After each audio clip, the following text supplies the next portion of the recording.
¿Qué tal amigos en todo el país? Bienvenidos a Mesa Análisis Política y Actualidad. Los saluda Alberto Franco. Las Cortes Internacionales han definido varios casos cuya resolución atañe directamente a Ecuador. Sin embargo, el gobierno ha dado muestras de no aceptar estas resoluciones. Hoy me acompaña el abogado Jorge Sosa, catedrático de la Facultad de Jurisprudencia de la Universidad Católica Santiago de Guayaquil, especialista en el tema que vamos a abordar este día. Él nos va a dar luces de lo controversial de las decisiones de las Cortes Internacionales y de lo que puede ocurrir si un país acata o no dichas resoluciones. Doctor, bienvenido, gracias. Muchísimas gracias por la invitación. Antes de iniciar nuestra conversación, revisemos una nota en torno al tema de este día. Existen casos que se ganan con la justicia local, pero que sufren reveses ante los organismos internacionales. El Estado ecuatoriano ha recibido condenas, al menos en 2 ocasiones recientemente, por una supuesta denegación de justicia. La más cercana y recordada fue en junio de este año, que la emitió el Comité de Derechos Humanos de la ONU, en referencia al caso de los hermanos Isaías, expropietarios de Filambanco, por la incautación de sus bienes.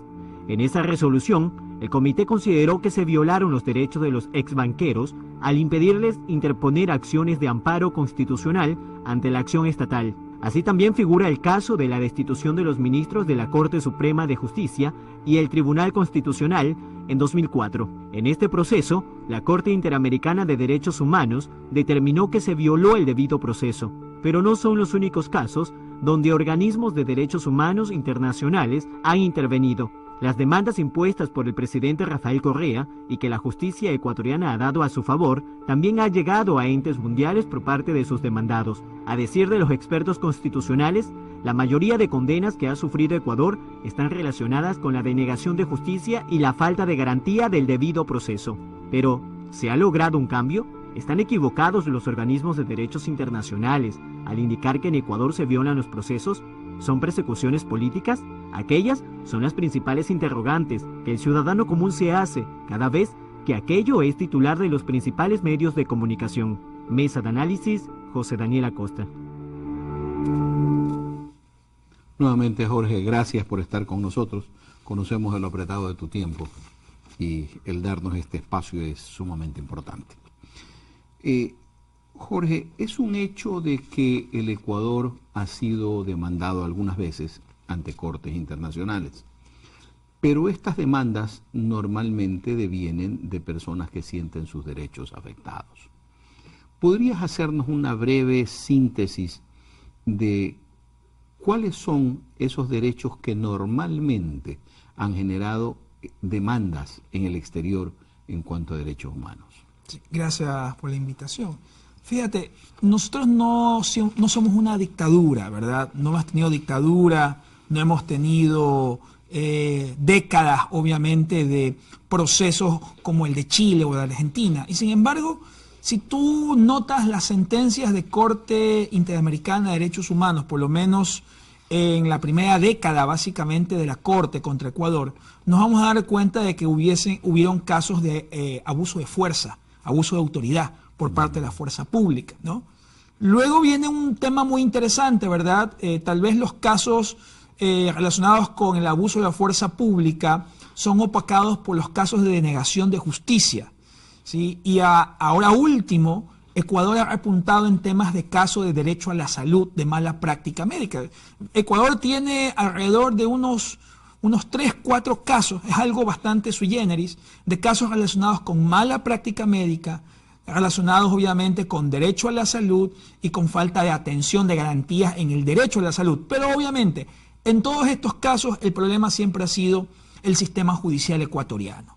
O sea, desde la Convención Americana de Derechos Humanos, desde que entró en vigencia, alrededor del año 79 para Ecuador, ¿sí? Desde esa época la mayor parte de los casos están relacionados, obviamente que hay una relación directa con la fuerza pública, con la parte de la salud, pero también la administración de justicia, ¿sí? Porque los sistemas internacionales son sistemas de supervigilancia, obviamente tienen la parte en el tema de la impunidad, en el tema básicamente de la falta de sustanciación célere, ¿sí? Y de la falta de garantías en cuanto a la determinación de autores, cómplices y encubridores, y eso se evidencia obviamente en más de una década de competencia de la Corte Interamericana de Derechos Humanos. Ecuador obviamente pues tiene nota bastante baja en materia de garantías judiciales y eso no ha cambiado. ¿Qué pasa si es que reiterativamente Ecuador está siendo señalado como un país que incumple con la normativa jurídica de protección de derechos?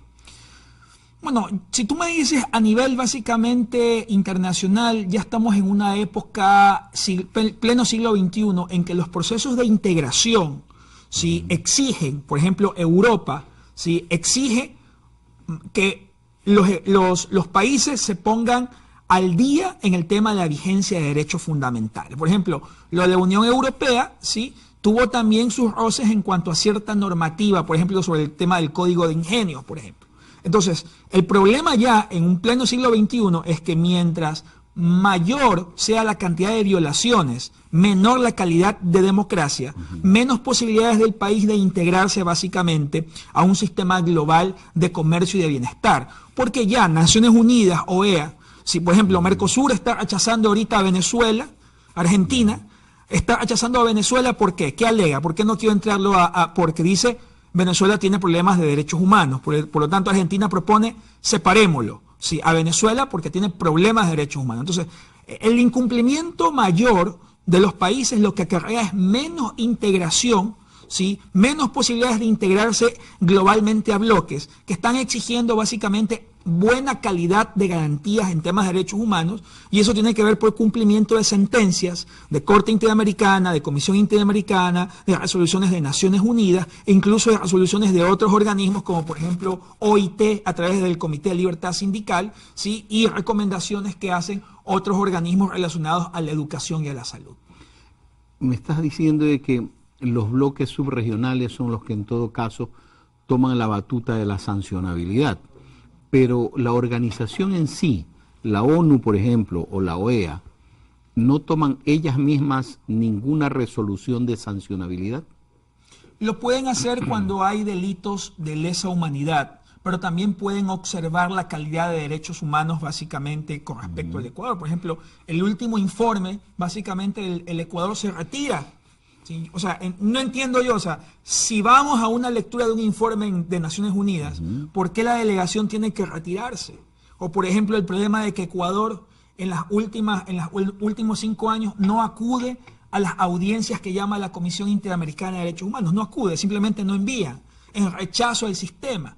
O sea, la pregunta es, si Ecuador con esta constitución del 2008 reconoció a las convenciones al mismo nivel de la Constitución, incluso por el principio pro homine, incluso están en principio de interpretación, están más allá de la Constitución, ¿verdad? Y reconocen no solamente el hard law de derechos humanos, sino el soft law, que son resoluciones de organismos. Entonces, ¿por qué? Eso es lo que no entendemos los constitucionalistas. ¿Por qué? Si este gobierno promocionó una Constitución totalmente acogedora del derecho internacional, ¿por qué luego en los últimos años, obviamente, sí, despunta en contra del propio recogimiento de esas resoluciones a nivel constitucional? Y lo único que nos puede, obviamente, la única lectura que tenemos es que evidentemente esas propias garantías se fueron contra una política que no está acorde, obviamente, con la vigencia de derechos humanos. Y ahí viene el choque entre norma y política pública, ¿no? Yendo a eso precisamente, y sin ser vocero del gobierno ni nada que se asemeje, pero el gobierno ha denunciado de que estos organismos responden a intereses supranacionales que están en contra de la política interna del Ecuador. ¿Qué hacemos con eso? Eso es una cosa realmente contradictoria. Alguna vez también me preguntaron, Comisión Interamericana, está en Washington. Le digo, pero si está en Venezuela, ¿usted cree que va a tener independencia si ponemos a la Comisión Interamericana en Venezuela? O si la ponemos en Cuba, va a tener independencia. Por lo menos Estados Unidos no forma parte del sistema interamericano a nivel de corte. No tienen ningún tipo de relación básicamente con estas sentencias, ¿no? Tampoco yo estoy de acuerdo en que siempre permanezca en Washington. Creo que ya debe haber alternabilidad básicamente en la comisión. Pero si usted ve los anales de la Comisión Interamericana, las sentencias, las resoluciones, usted se va a dar cuenta que la comisión aborda la protección de las personas que estaban siendo reprimidas por las dictaduras de derecha. ¿Sí? Es decir, Panamá, ¿sí? Dictadura de derecha, ¿sí? Argentina, dictadura de derecha, Chile, dictadura de derecha, todas las dictaduras de derecha obviamente que se configuraron en la época de los 80.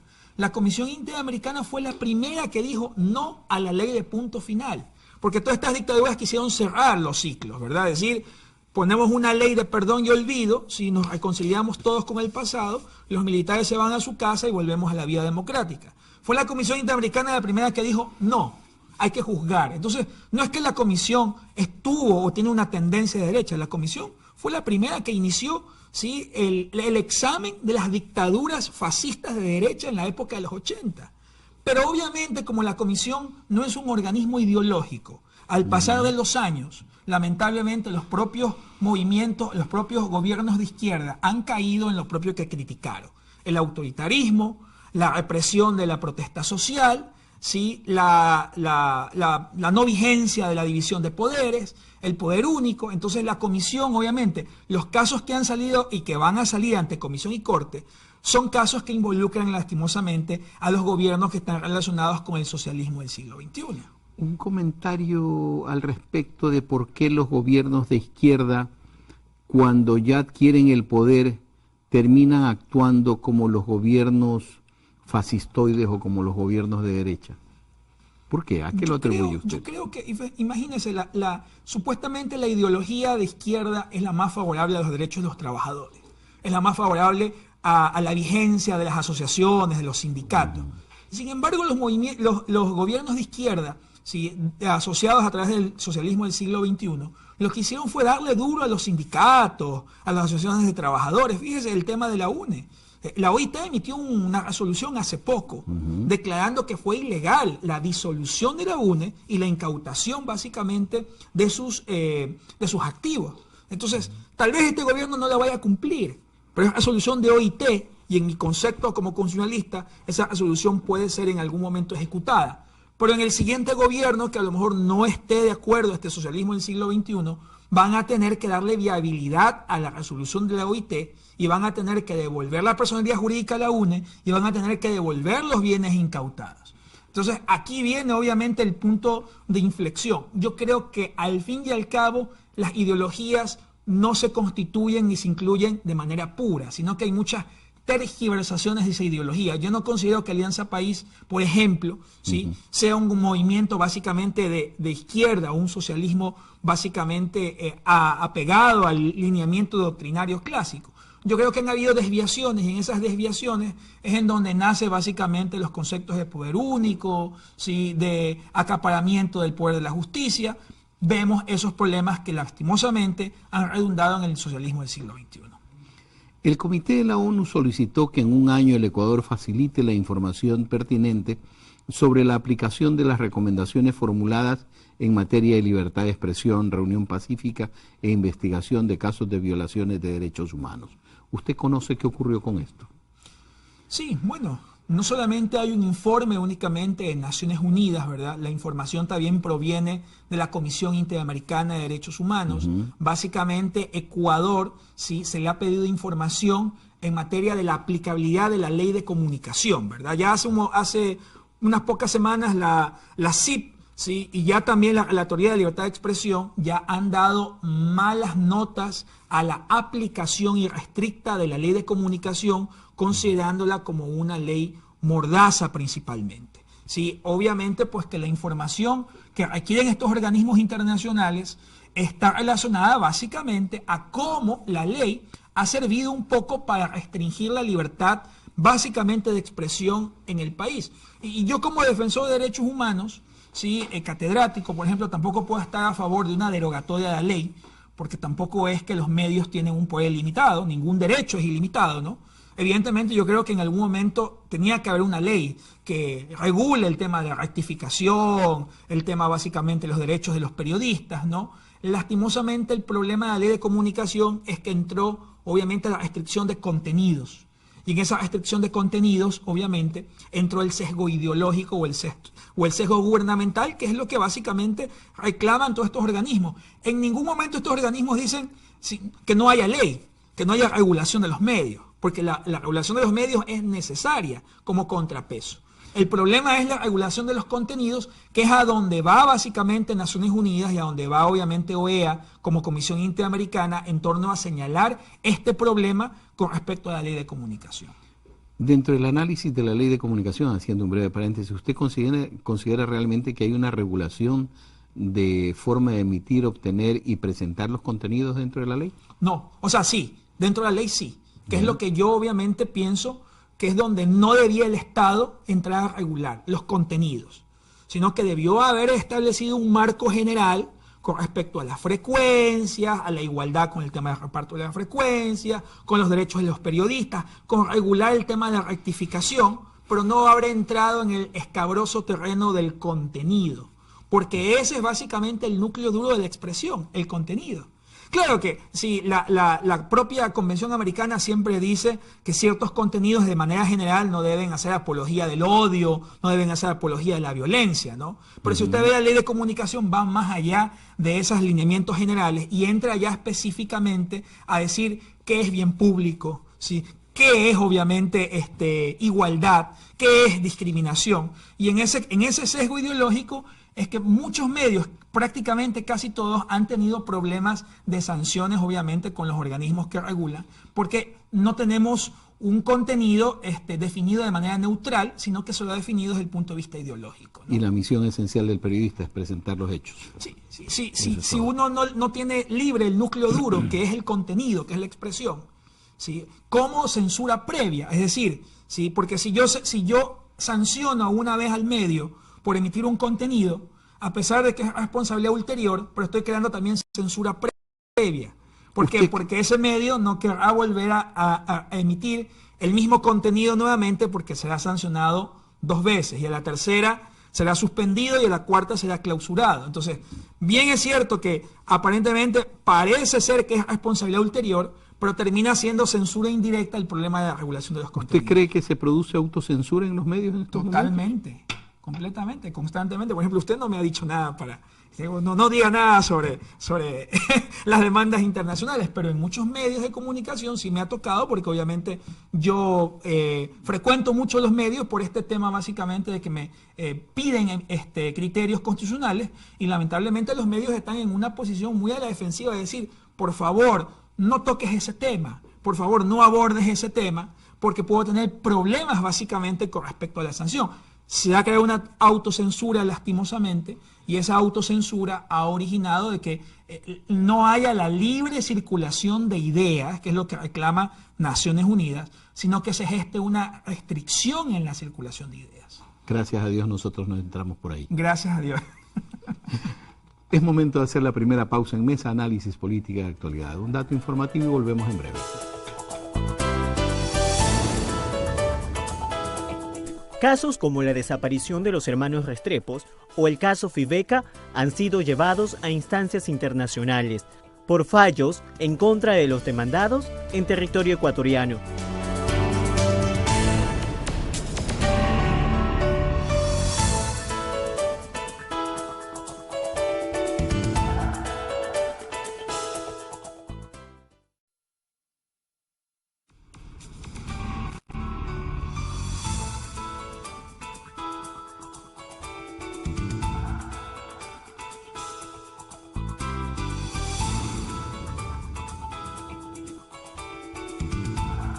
Gracias por seguir en nuestra sintonía. Continuamos con el abogado Jorge Sosa conversando sobre las resoluciones de las Cortes Internacionales y sus efectos en nuestro país. Jorge, la Plataforma de Defensa de los Derechos Humanos de Ecuador demanda y exige a la Asamblea Nacional que inicie el proceso de reforma de la Ley de Comunicación con la participación de la sociedad civil, porque esto lo demanda el comité, expresó César Ricaurte de Fundamedios. ¿Hasta qué punto la demanda o la solicitud del Comité de Derechos Humanos puede ser aplicada coercitivamente en el Ecuador? Hay una diferencia entre las resoluciones generales, que son informes anuales que pueden emitir los organismos internacionales, ¿sí?, y que generan pautas de corrección para los estados, y otra cosa es básicamente los informes sobre casos individuales, ¿verdad? Por ejemplo, la resolución en el tema del caso Isaías, por ejemplo, en mi criterio es una resolución que sí puede ser ejecutada porque plantea una obligación. ¿Cuál es la obligación? La obligación es la restitutio in integrum, es decir, restituir las cosas al estado anterior. Pero van a haber informes en general sobre la normativa ecuatoriana que no necesariamente son vinculantes, pero que la propia Corte Constitucional sí las ha puesto como fuentes del derecho constitucional y que los países, especialmente Ecuador, deben tenerlas en cuenta al efecto de poder corregir. ¿Por qué? Porque a partir de esa corrección, el Ecuador puede disminuir la cantidad de demandas que tiene efectivamente un Estado. Por ejemplo, el presidente Correa en algún momento que le dijeron, oiga, Ecuador tiene el mismo nivel de denuncias ante el sistema interamericano que cuando estaba Pinochet en Chile, ¿sí? Y se rió, sí, hubo una carcajada jocosa. No me parece jocoso que Ecuador, por ejemplo, lidere, ¿sí?, la cantidad de denuncias que tiene ante el sistema interamericano. Tiene más denuncias que Brasil y Argentina. ¿Eso no es un poco de acción política de parte de la oposición? La oposición política sí se puede evidenciar en factores generales, pero lo que repuntan a nivel de cortes internacionales son casos individuales muy concretos. Por ejemplo, el tema de los zaraguros, por ejemplo, el tema de los 10 de Luluncoto, por ejemplo. ¿Sí? Hace poco estuve con Abigail Eras de los 10 de Luluncoto y me contó cómo fue torturada, una muchacha de 20 a 25 años, cómo fue torturada, cómo fue presionada, ¿sí? Un caso paradigmático que va a salir, que ya está a nivel de Comisión Interamericana. El caso del Universo fue admitido ya a nivel de Corte Interamericana. El caso, por ejemplo, de Abdalá Bucaram también fue admitido ya en Comisión Interamericana. Entonces, estos casos, ¿cuál va a ser el resultado de estos casos individuales? Podríamos decir que está la oposición detrás de ellos o que hay hechos concretos que revelan violaciones. Por eso, los informes generales que emiten los organismos internacionales son con el afán de que el Estado pueda rectificar la normativa que genera violaciones individuales. ¿Sí? El problema del blindaje que ocasionó la Asamblea Constituyente con respecto a los famosos mandatos constituyentes, ya Naciones Unidas dijo, ¿sí?, ¿cómo pudieron impedir, ¿sí?, que se pudiera defender la gente bloqueando cualquier tipo de proceso judicial a través de mandatos constitucionales? Entonces, estas cosas lastimosamente, tarde o temprano, le van a significar, ¿qué le van a significar? Millones de dólares en indemnizaciones, van a significar juicios de repetición, y eso es lo que no entiende el Estado ecuatoriano. Los gobiernos no son para siempre. El Estado permanece, pero el gobierno no. Es mejor hacer las cosas apegadas a la normativa estatal que hacerlas desde un punto de vista subjetivo, porque al final los gobiernos cambian y en ese cambio de gobierno viene obviamente el problema. A eso iba. El momento en que por mandato constitucional dispusieron la prohibición de interponer recursos en el caso de los Isaías, que es lo que origina la resolución de hace 6 meses, 8 meses, se restringió un derecho. La restitución que dispone el Comité de Derechos Humanos de la ONU es que las cosas vuelvan a su estado anterior. Así es. Pero eso se refiere a la interposición de recursos y también a la restitución de los bienes incautados a partir de aquello. Porque acuérdense que a partir del mandato constituyente hubo la incautación total, obviamente, de los medios relacionados con los hermanos Isaías. Y se blindó la posibilidad de que pudiesen presentar recursos judiciales. En mi criterio muy particular, el pronunciamiento del Comité de Naciones Unidas implicaría restituir las cosas al estado anterior, porque esa es la lógica de derechos humanos en materia constitucional, ¿no? Y por lo tanto significaría devolver los bienes. ¿Sí? Pero, ¿qué bienes va a devolver si básicamente todos estos bienes el Estado ecuatoriano los quebró? ¿Sí? Ahora, si yo traspolo lo que dijo el comité con respecto al caso Isaías, usted tiene que alrededor de 13 mandatos se expidieron en aquella época, relacionado con liquidación de funcionarios públicos, relacionado con el tema de las tercerizaciones, ¿sí? A todos se los blindó, impidiendo también que contra esos mandatos pudiese también presentarse cualquier tipo de acción.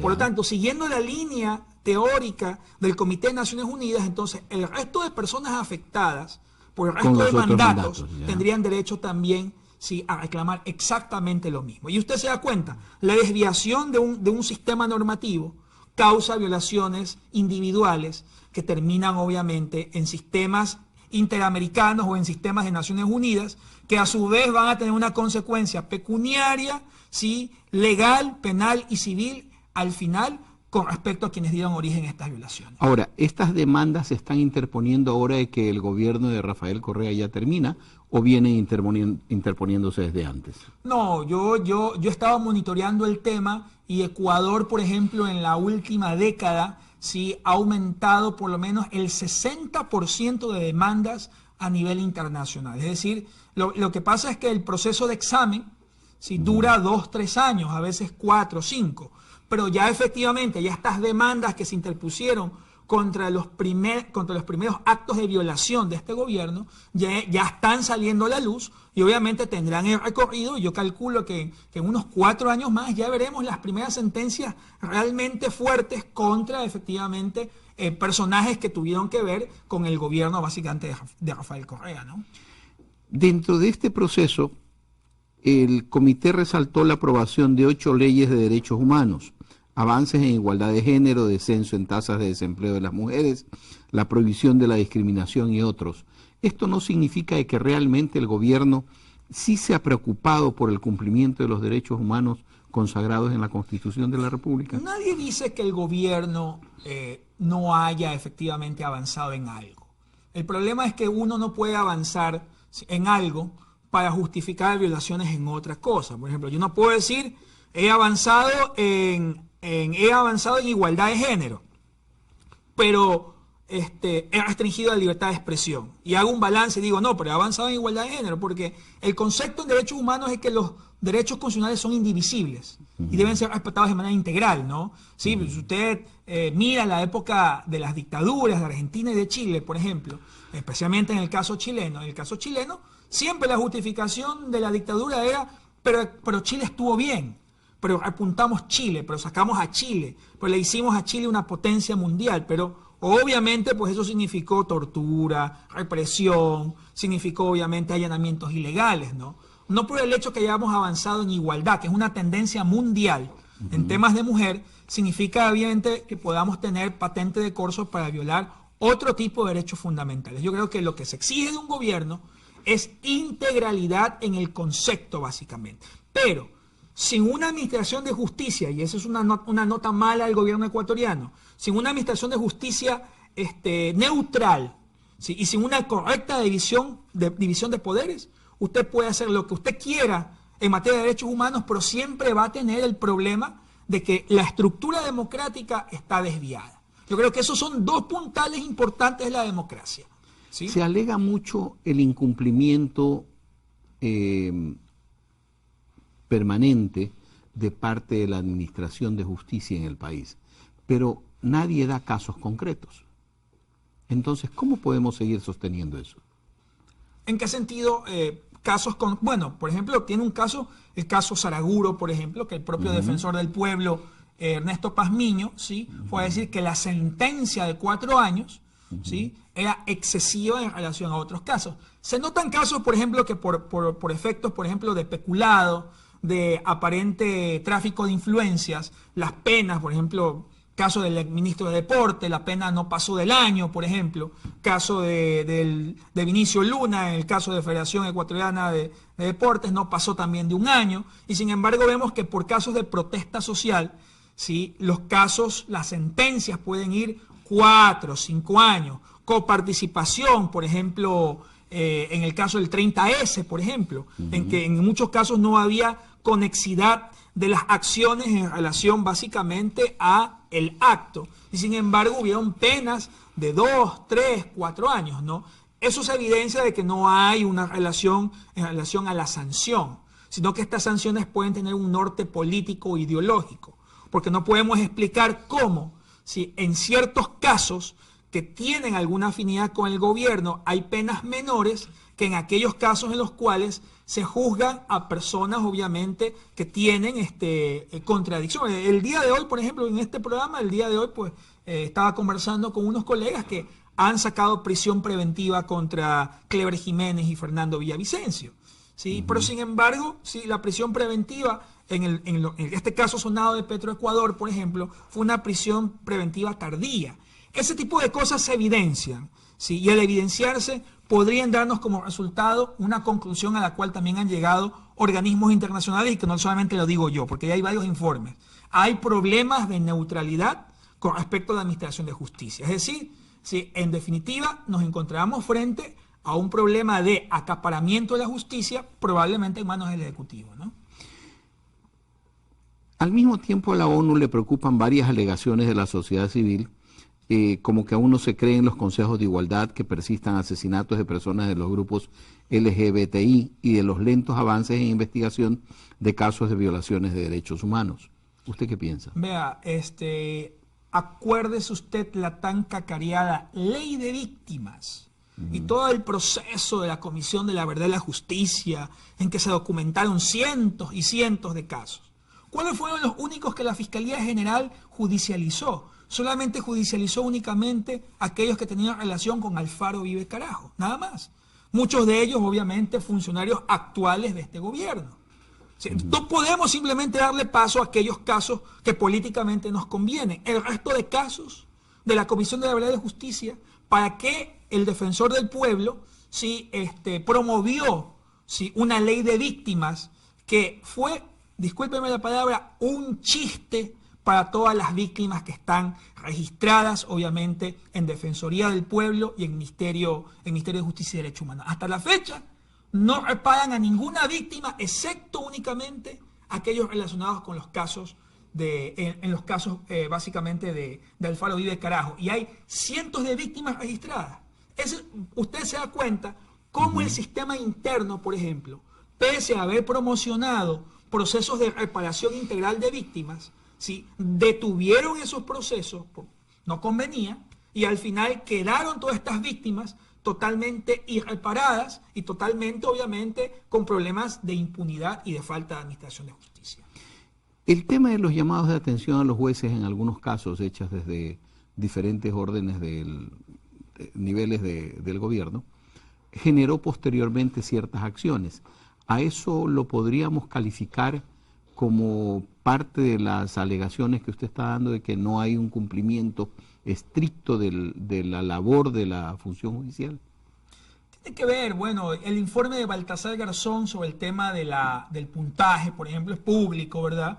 Hay un informe público de Baltasar Garzón que establecía que no estaba de acuerdo cómo se aumentaron ciertos puntajes de ciertos magistrados, obviamente, de Corte Nacional, ¿no? El propio proceso de nombramiento, ¿sí?, del Consejo de la Judicatura, ¿sí? Nosotros sabemos que el Consejo de la Judicatura se nombró transitoriamente sobre un proceso de transición.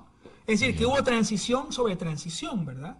¿Sí? Y que el presidente del Consejo de la Judicatura fue secretario personal, obviamente, del presidente de la República, el presidente. Entonces, esas cosas, ¿sí?, no deberían acontecer en un país democrático, porque la idea de la democracia se asienta sobre la idea de la división de poderes, de los checks and balances, ¿verdad?, de los pesos y contrapesos. Si yo no veo un peso y un contrapeso, yo fácilmente puedo deducir que nos encontramos frente a una injerencia indebida de un poder sobre otro, que es lo que reclaman los organismos internacionales en relación básicamente al problema de la justicia en el país.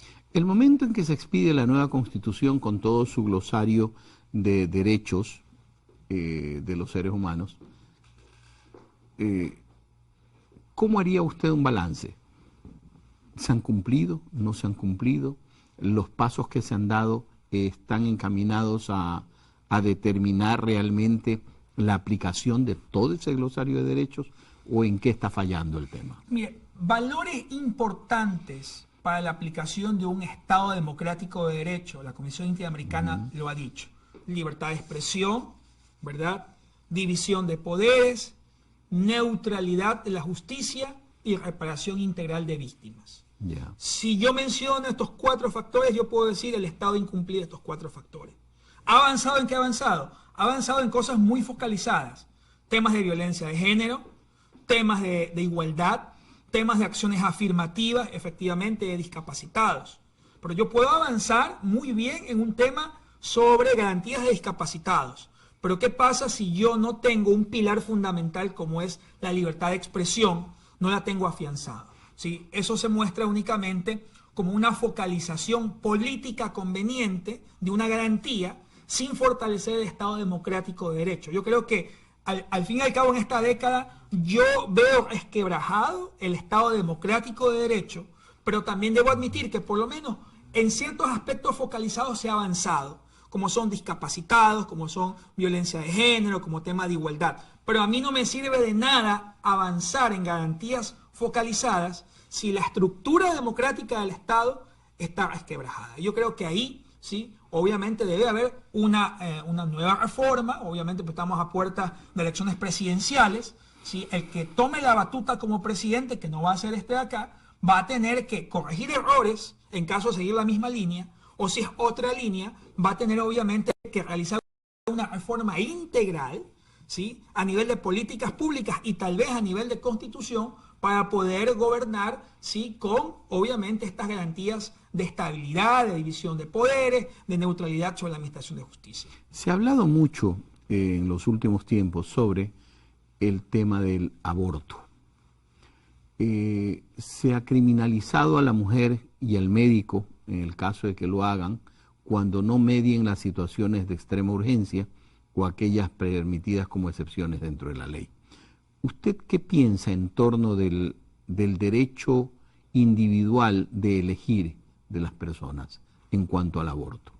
Mira, yo creo que hay ciertos temas que son muy polémicos, que son muy difíciles de abordar desde una óptica, que en mi criterio yo lo trasladaría básicamente a una consulta popular, es decir, a que la ciudadanía se pronuncie sobre situaciones específicas, obviamente, de aborto. Si usted me pregunta personalmente, yo no estoy a favor del aborto como un concepto general porque yo creo que ante todo hay que defender la vida, ¿sí? Para mí el derecho a la vida es importantísimo. El derecho de no nacido. Sí, el derecho a la vida, efectivamente. Yeah. Pero circunstancias como, por ejemplo, de mujeres que enfrentan casos de violación, ¿sí? Que enfrentan situaciones complejas, deben ser analizados al tenor también de la realidad social.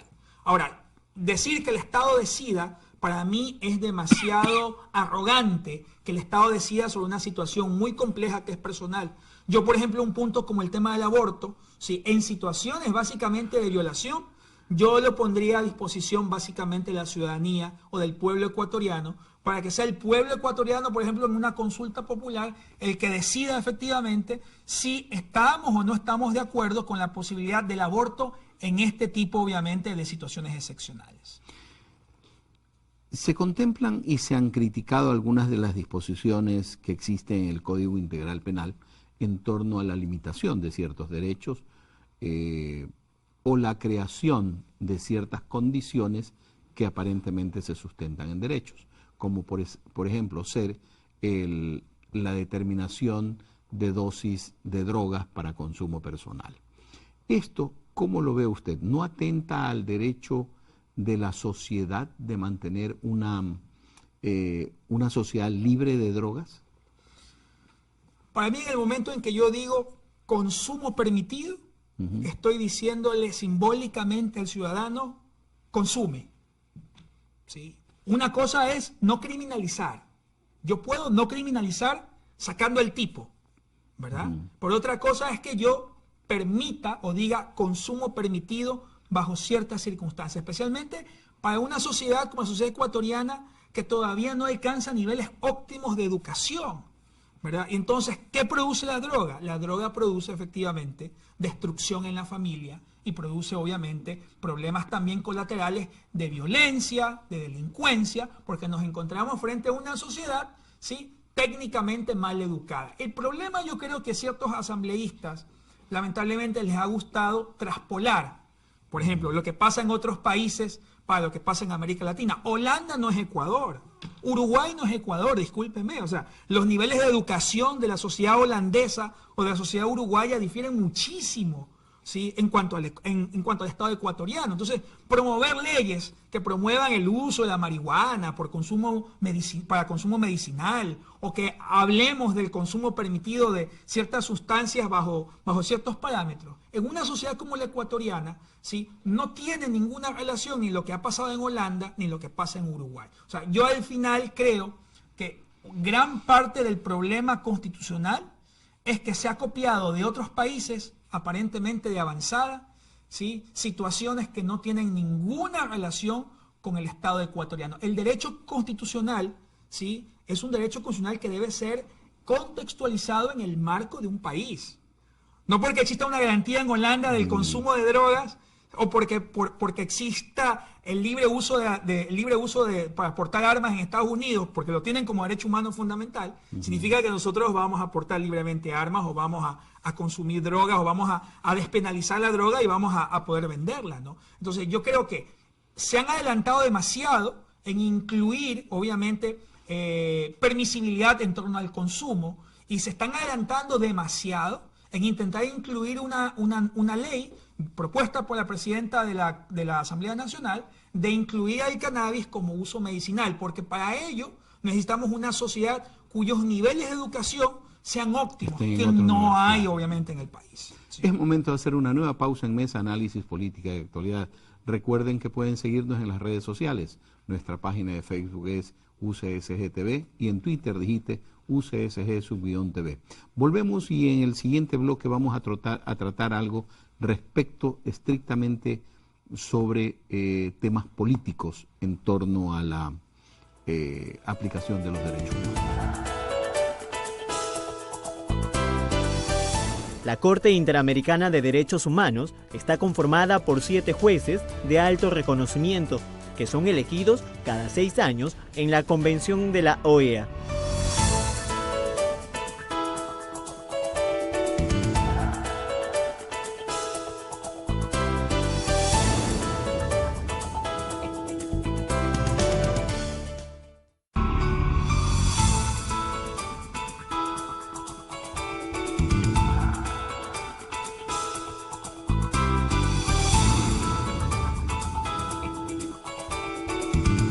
Estamos de regreso en Mesa Análisis Política y Actualidad con el doctor Jorge Sosa, catedrático de la Facultad de Jurisprudencia de la Universidad Católica de Santiago de Guayaquil en el ramo de los derechos humanos. Jorge, tú en tu vida profesional eres abogado de Abdalá Bucaram, ¿es verdad? Sí, es verdad.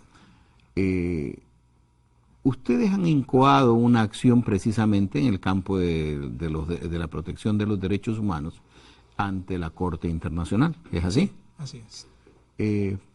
Pregunta así muy a boca de jarro, ¿cómo va? No, lo hemos dicho públicamente, vamos a tener una audiencia en Panamá, porque la Comisión Interamericana va a hacer su nuevo periodo en Panamá en la última semana de noviembre y la primera de diciembre, ¿no? En la cual esperamos obviamente que el abogado de Abdalá Bucaram Ortiz sea recibido, ¿sí? Y se explique básicamente una situación que a nivel nacional está por dilucidarse, en teoría, ¿verdad? A veces hablamos en teoría, porque lamentablemente yo no creo tampoco en las garantías que ofrece, obviamente, lamentablemente, este Estado. En teoría los procesos de Bucaram prescriben, ¿sí? por una extensión básicamente del tiempo de prescripción de la antigua figura de peculado en el Código Penal de 1983, que es el que siguió obviamente a Bucaram, y que creemos que la Corte Nacional, al haber ya excluido la imprescriptibilidad, porque ya mediante resolución la Corte Nacional excluyó la posibilidad de aplicar la imprescriptibilidad en los casos de Bucaram, el tiempo máximo, porque no hay más, es el de 20 años que fenece básicamente en febrero y marzo básicamente del próximo año. ¿Cuál es la pretensión de ustedes en la demanda? La pretensión básicamente es reparatoria, ¿sí? Indemnizatoria, ¿sí? Y básicamente un poco evidenciar, esto se llama buscar la verdad procesal de los hechos. ¿Cuál es la verdad procesal de los hechos? ¿Sí? Bucaram estuvo estigmatizado, todo el mundo conoce esta famosa leyenda de los sacos de dinero, ¿verdad? Bucaram con los sacos de dinero, que luego Paco Moncayo en una carta dijo: yo no vi ningún saco de dinero, y si hubiesen habido sacos de dinero tendría los juicios por por peculado, obviamente, por el hueco fiscal, porque nadie se lleva sacos de dinero sin haber una referencia de los sacos de dinero. Entonces, la verdad histórica de lo que pasó, ¿sí? Fue enjuiciado penalmente sin previo juicio político, ¿sí? Fue destituido ilegalmente, ¿sí? Por un pocotón de diputados en aquella época que se creyeron psiquiatras, ¿verdad? Y que declararon la incapacidad mental básicamente de Bucaram.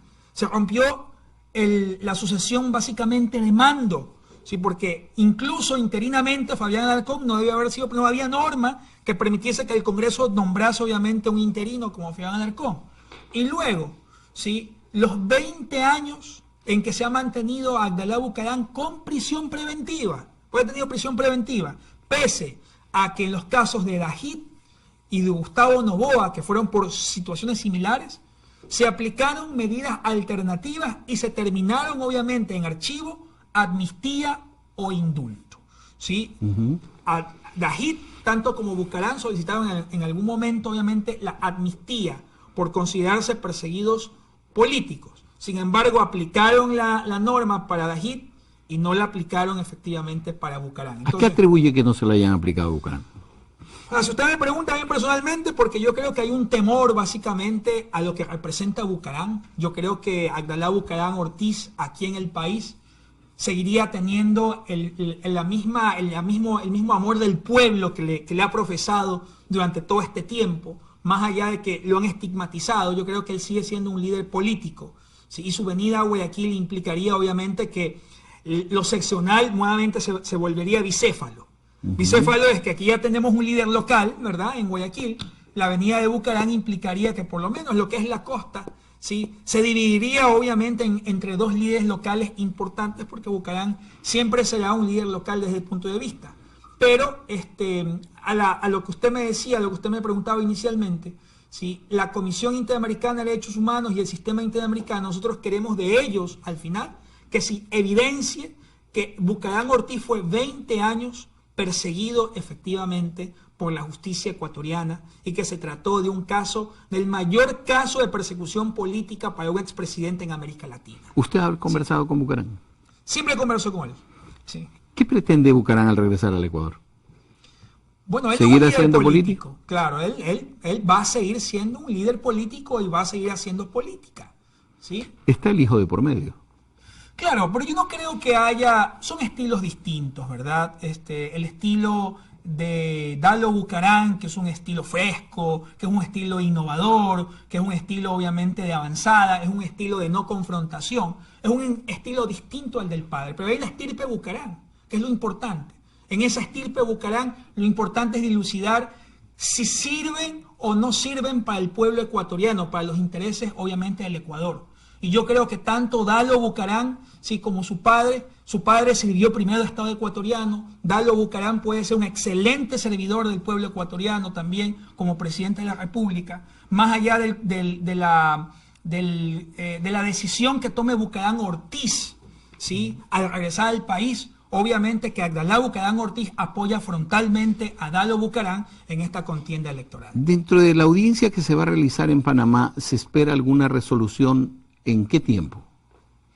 Nosotros hemos pedido algo que se conoce como per saltum, ¿sí? Que en el reglamento de la comisión significa que por situaciones de riesgo de vida, ¿sí? La comisión pueda decidir en resolución de fondo. Eso hemos pedido. Y para eso hemos pedido que se oiga a Bucaram. Abdalá Bucaram Ortiz, de todas maneras, todo el Ecuador lo sabe, tiene problemas en el corazón, él tiene un marcapaso, fue ya expuesto a varias operaciones básicamente de corazón abierto. ¿Sí? Es una persona que dentro del criterio normal médico es una persona de alto riesgo, ¿sí? Que está expuesto todavía al exilio. Entonces, la idea ante Comisión Interamericana es demostrar que la Comisión no puede demorar mucho en una resolución definitiva sobre el caso Bucaram porque hay un riesgo obviamente de vida. Eso lo hemos solicitado frontalmente ante la Comisión Interamericana y es parte de la audiencia, explicar la situación personal también de Abdalá Bucaram Ortiz. Eso significaría que en el caso de que les hagan, en el caso, y perdón la redundancia, sí,